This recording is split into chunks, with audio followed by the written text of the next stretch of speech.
Charles Barkley is with us by phone from Los Angeles. Charles, it's Kevin Calabro and Steve Smith. Give us your impressions of Tim Duncan as a pro. What did you see from him during the 2 decades that he played in this league? Well, I got you. Obviously, he's the greatest power forward ever. And to do it in one city makes it even more remarkable. You know, the guy was just, the thing that amazes me the most is when he wasn't the best player on the team, when he turned it over to Tony Parker and not Kawhi Leonard. The way he handled it with dignity, that's probably his greatest legacy. Charles, when you talk about Tim Duncan, like you said, so many people talk about him being a great teammate.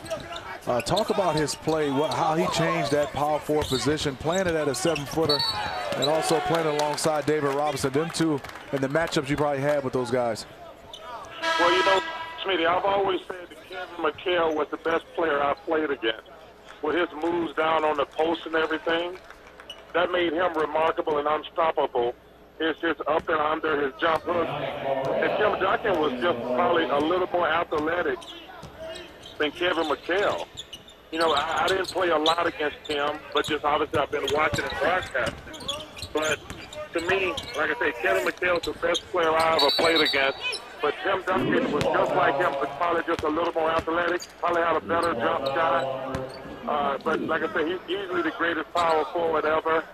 And, man, to play in one city with that organization is amazing. Charles, you mentioned the greatest power forward to play ever, in your opinion. So you'd have to put, if you had a 12-man roster all time, he's on it, correct?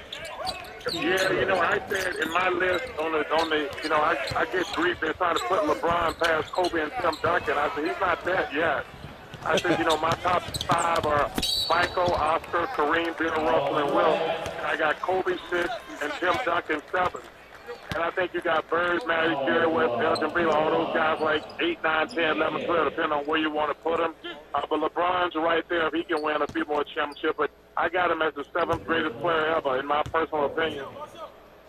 Charles, you mentioned longevity in one market, which is remarkable. Kobe, of course, comes to mind, and then the other, Dirk Nowitzki, who just got a 2-year contract from Dallas, coming into his 18th year at the age of 38.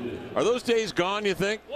Or are you going to see a guy that's going to spend, if, you know, good Lord willing, he can play that long, he's going to spend that amount of time in one market? I hope not, because I love it when guys stay to play their entire career in one market. It's pretty amazing if you can do that, especially if you've been great. I'm not talking about role players, but if you've been a great player, I would love to see you play your entire career in one community. But, you know, Kevin, that's the one thing that made Tim Duncan so amazing. You remember now, he's turned that team over to Tony Parker and Ginobili a couple years. Now it's Kawhi Leonard and LaMarcus Aldridge. And how many superstars got the ego, well, lack of ego to be able to do that? That's what makes him great also. Charles, not only that, but the style of play, I think you would agree. I mean, you know, obviously when he was the focus, he's getting the post touches, and then when the 2 young guys come along, Ginobili and Parker, they want to get up and down the floor, to get into the passing game and running more, and he was able to adapt to that beautifully.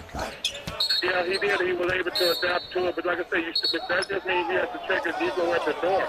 Yeah. That's the point I'm trying to make about just being a remarkable teammate and just being a wonderful person. Because, listen, we all been around guys. Steve knows that some guys don't want to pass that torch. Right.